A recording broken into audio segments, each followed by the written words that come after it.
Eu me chamo Felipe, iniciei a graduação aqui em São José do Rio Preto, ainda no ano de 2010. Eu fiz licenciatura em Letras aqui na Unesp. E já na graduação, eu tive um interesse predominantemente, né, pela análise do discurso. Só que aqui na Unesp de São José do Rio Preto, não se trabalhava fortemente com a questão do discurso político. Eu comecei a me interessar detidamente por essa área. Daí, assim que eu terminei a graduação, eu procurei alguns programas de pós-graduação que fossem mais próximos aqui do município de São José do Rio Preto.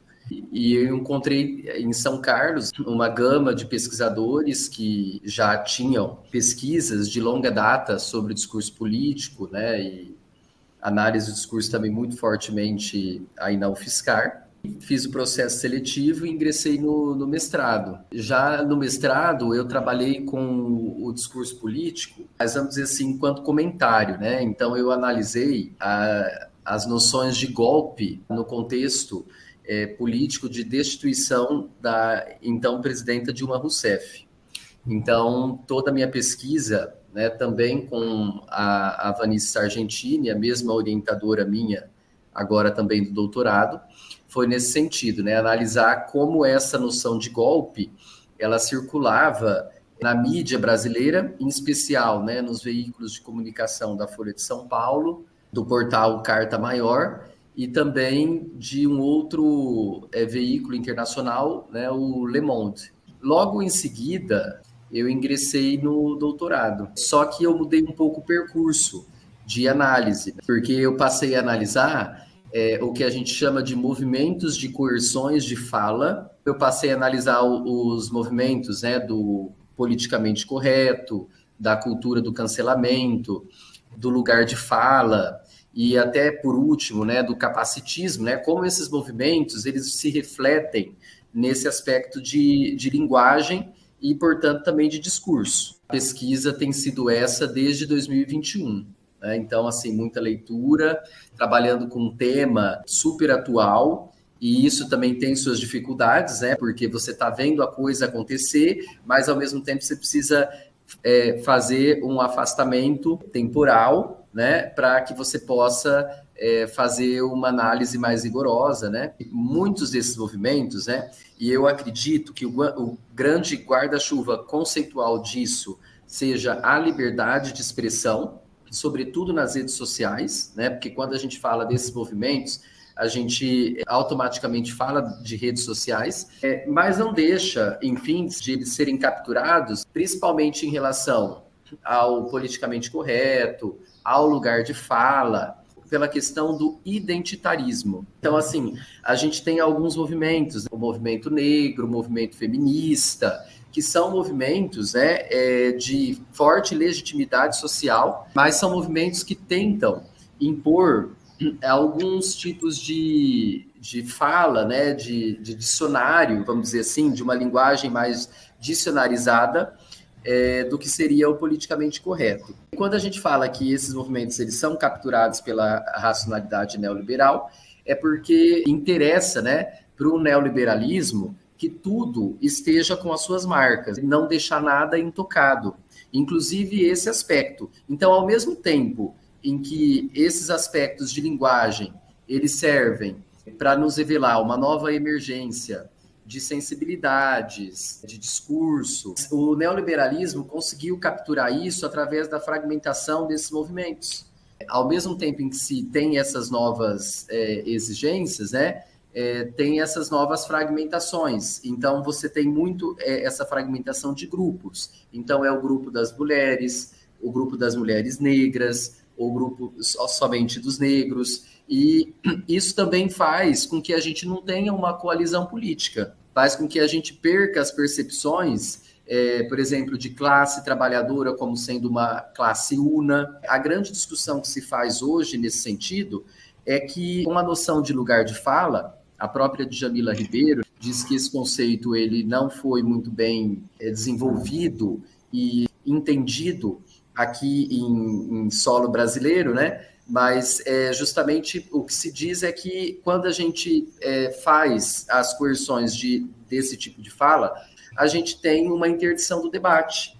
Porque se você não é negro, se você não é mulher, você não pode falar com aquela propriedade do lugar de fala.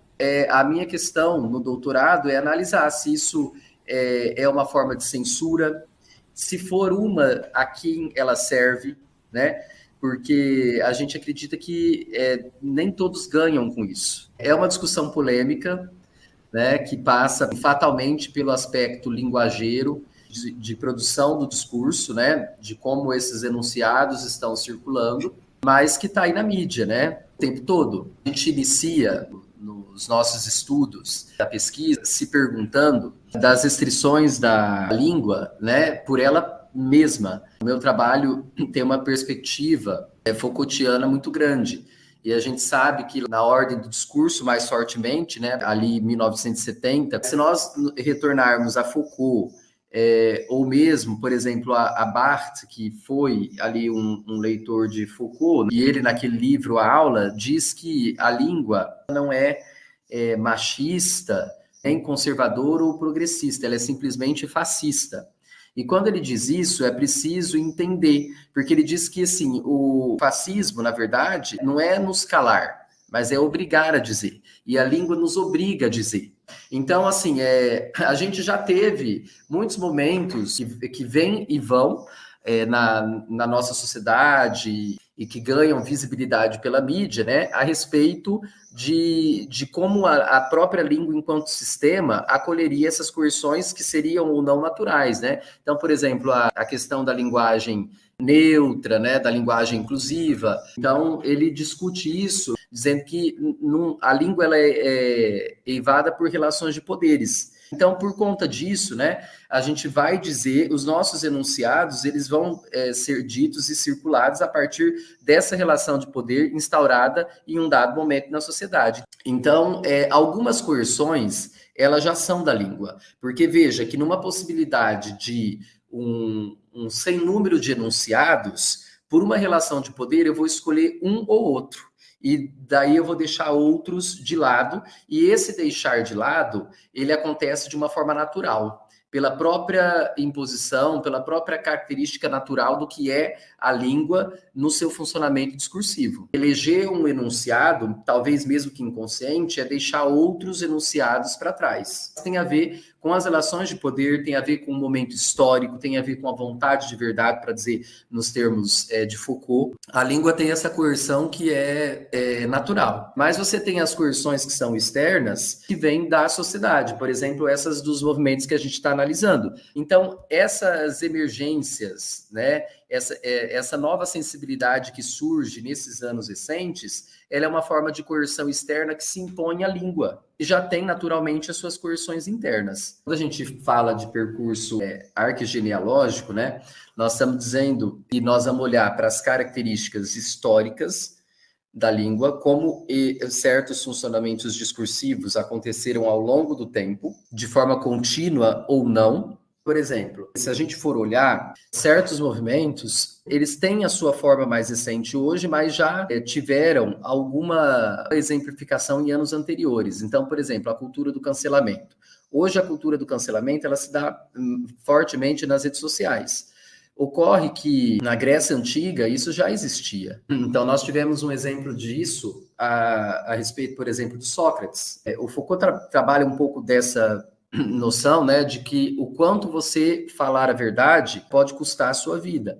E as suas relações todas, né? Se não a sua vida, pelo menos aí todas as suas relações enquanto sujeito inserido numa sociedade. Mas veja que o cancelamento era uma prática já existente na Grécia Antiga, mas hoje ela toma os vultos de um linchamento virtual na internet. Certamente, outras restrições de fala também já foram consideradas, vamos dizer assim, mais tabus antes do que hoje. Então, assim, a gente analisar numa perspectiva arquegenealógica é voltar para a história em alguns episódios e ver como esses movimentos eles aconteciam. Quando a gente vê isso, a gente vê, por exemplo, no surgimento da internet, no final dos anos 90, início dos anos 2000, a gente tinha uma restrição de língua, ela se dava por meio daqueles programas de correção ortográfica. Olha, aqui é melhor que você escreva isso, olha, isso não está de acordo com a gramática,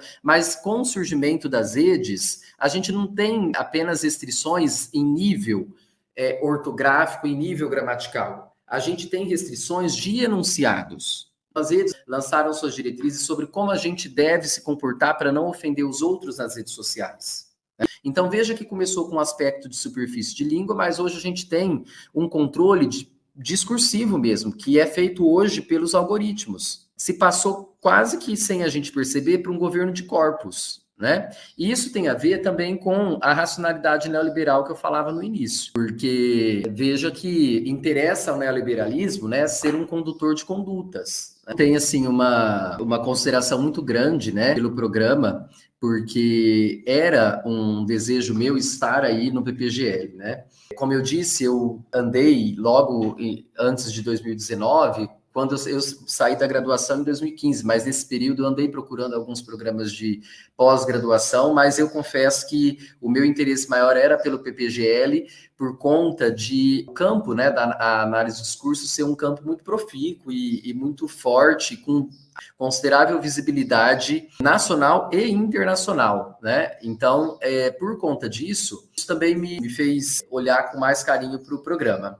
E, inicialmente, eu procurei a professora Vanice, né, que me atendeu assim de pronto, acolheu o meu projeto lá do discurso político, né, em 2019, e desde então eu venho estreitando as minhas relações no PPGL, participando, né, dos eventos, do tradicional Splin, que agora, recentemente, né, se juntou, né, ao Colir. Então, assim, a pesquisa, né, tanto a do mestrado quanto a do doutorado, eu acredito que ela, também por estar em boas mãos, né, sob orientação da professora Vanice Argentini, nós estamos divulgando essa nossa pesquisa para outros programas, para outros eventos. Então, nós já tivemos esse trabalho, né, em eventos da área importantes, no CIAD, né, que também já é clássico aí na UFSCar, mas no evento Cartografias, no próprio Seminário Internacional de Língua Portuguesa. Então, assim, o objetivo aqui na Unesp, em São José do Rio Preto, é fazer com que as pessoas conheçam mesmo o trabalho. Por hora, né, como eu disse, eu estou já aí bem próximo da fase de qualificação, mas eu acredito que mesmo depois da qualificação eu tenha algum trabalho de readequar o texto e ver também as sugestões da banca, né, para pesquisa. Mas por hora eu vou terminar o doutorado e eu penso em seguir a carreira acadêmica, né? Mais detidamente atuar na docência, né, no ensino superior, mas eu vou, provavelmente, o ano que vem, eu faço a defesa e o encerramento da pesquisa, e provavelmente nós vamos publicar, já tem algumas publicações nesse sentido, capítulos de livro, né, inclusive organizado pelo próprio PPGL, né, aí capitaneado pelo professor Baronas, mas nós pretendemos publicar para dar essa visibilidade à pesquisa, de minha parte tentar seguir carreira acadêmica logo após a conclusão do doutorado.